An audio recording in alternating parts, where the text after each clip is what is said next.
Hey, welcome back. Roaring Fire sent us out another bag. This one is their IFAC, individual first aid kit. It's really nice. It's made with waxed canvas. Let's go inside and I'll show you how I've got it loaded out. Hey, I really like the material this is made out of. This is their waxed canvas, and they really know how to do waxed canvas. It feels great. I really like their waxed canvas.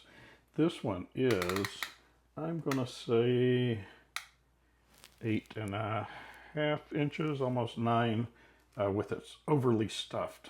So you can overstuff this bag. And I've got this one stuffed out to about 6 inches in that direction. And about 4.5 inches in that direction. Plenty of room, plenty of room. It's got a lot of Velcro. It's got a Velcro patch place here that you could put a first aid patch on there, and you should. I don't have one, but you should. It also has Velcro here, and to open this, you can just rip it open. And I've got mine loaded out for hiking. And with hiking, you're probably not going to have a lot of bleeding injuries. I hope not. But you're more likely to sprain or break an ankle, or you're going to fall and you're going to try to cut yourself and you're going to sprain or break a wrist. I've had that happen, not to me, but to someone that I was hiking with. I was hiking with a friend and her dad, and we were doing the Bartram Trail, and we were into day 3 of the Bartram Trail. Early morning, the rocks were slippery, and she fell, and she broke her ankle. I mean, broke it. And we had to splint it. We had no cell service. We had to carry her piggyback to a place where we had cell service, call the rescue squad, and then we piggybacked her further down the mountain to make it quicker for the rescue service to get to us and get to her. So that was my experience with a broken ankle. And I have turned my ankle doing a very long hike. I was on Cold Mountain, and that's up above the Daniel Boone Boy Scout camp is the trailhead there. And I was all the way at the top, and it's one of the peaks that are, I believe, over 6,000 feet in North Carolina. And I turned my ankle bad, really bad. And I had to wrap it and then hobble back down the mountain. So I've got experience with turned ankles and even with a broken ankle. And those are the most common injuries. You're probably not going to spring a leak and start bleeding. It could happen if you're cutting something with a knife and you're careless with a knife, but it's not going to be a really bad bleeder unless you get mauled by a bear or a bobcat or something.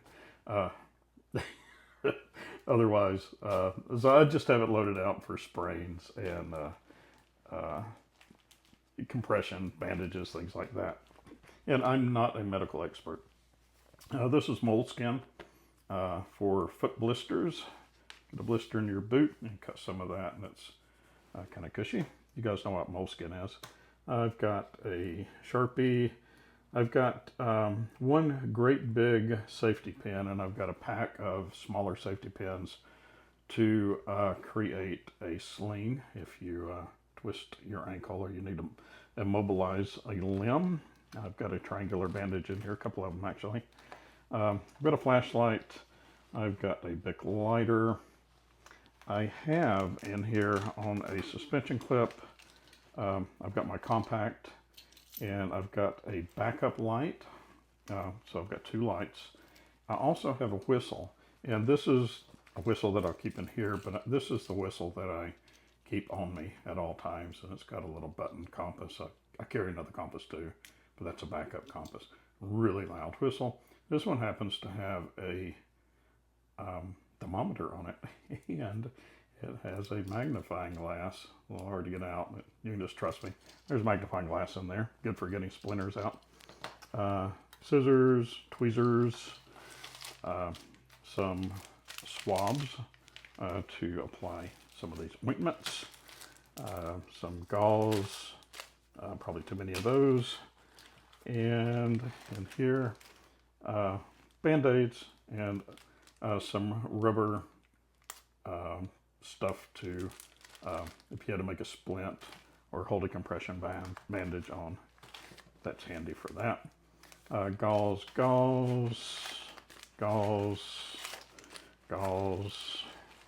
where's my good stuff? A little bit of tape, and that's it for that pocket.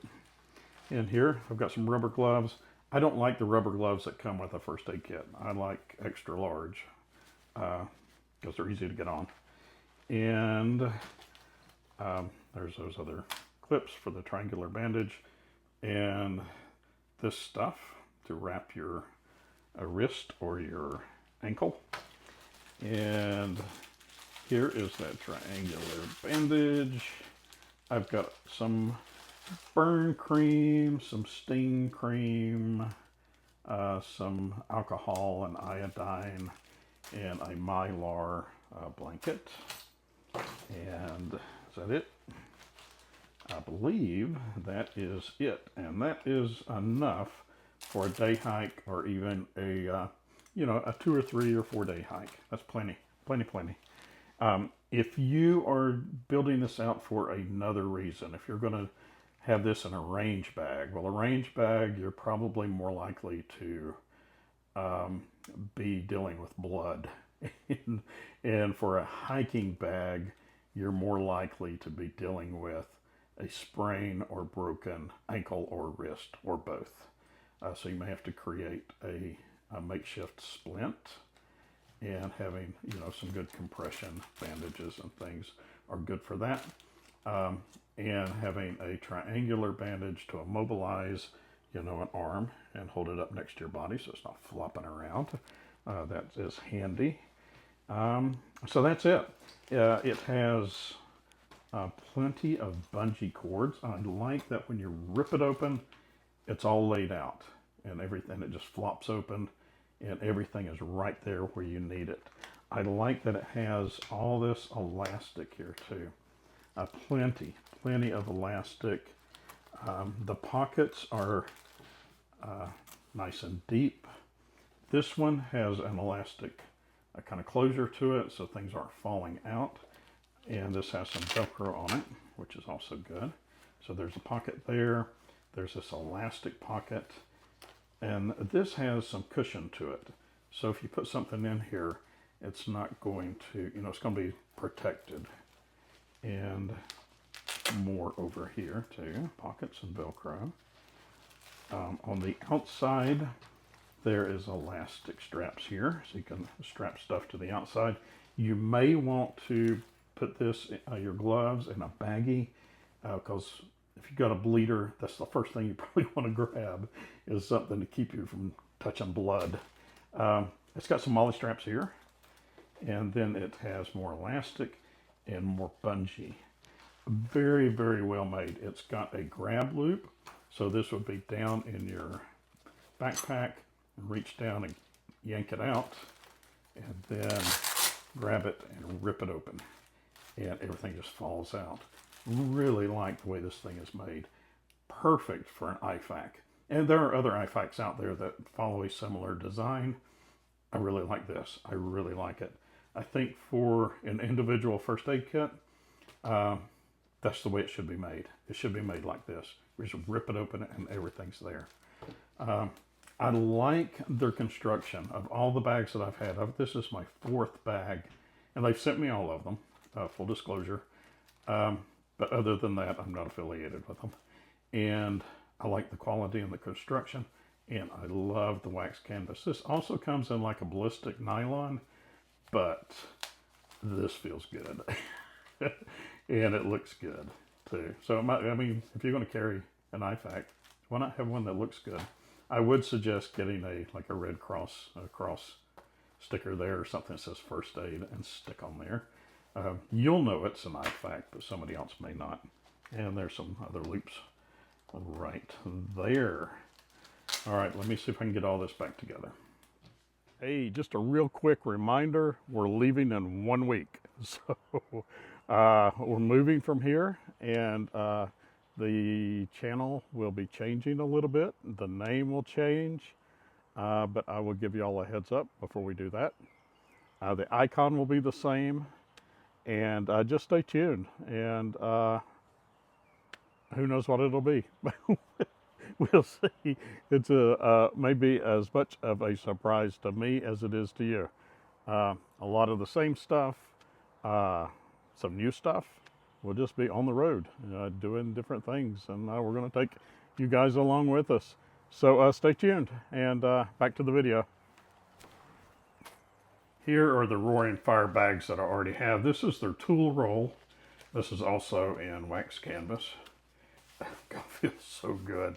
And I've got all my, not all of them, but my most important traditional pocket knives are stored in here. And this is going to be a travel bag. So the pocket knives that I just could not bear to get rid of, I am taking with me on the road, and they're going to live in here.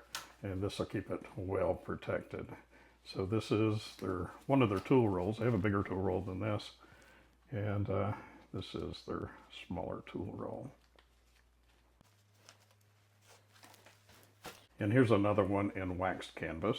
This is the Ember. I believe this is the Ember. Either the Ember or the Smolder. One of these is the Ember and one is the Smolder. So this one I've got loaded out as a bag to keep some fly tying tools in. And this goes into a larger bag with my vise and feathers and things like that. So this is just the hand tools for fly tying. And I like this one. It's got a pocket and it opens kind of in thirds. It's got a really nice mesh pocket and plenty of room for the little hand tools that you need for tying flies. And it's got a big pocket out here. And these patches are good for hanging a fly on if it's barbless. If you stick a barb in there, you're going to have to cut it out. Much like your hand, if you stick a barbed fly in your hand, you're going to have to cut it out. And then this one, y'all have seen all these before, but this one I've got loaded out. This is my pipe and tobacco. You can put cigars. I can put another pipe in here. It's out on the porch. I was smoking it. And then this one is 2 layers. And in here I've got my tobacco, pipe cleaners, cigar cutters and matches and lighters and things of that sort, and an open nail knife. Every kit needs a knife. So I've got 4 of these bags, and there's this IFAC. Excellent bags. Hey, that's it for the Roaring Fire IFAC. I really like it. I think it's worth it. I'll put a link in the description. I really appreciate everyone who has subscribed, and I'll catch you on the next one.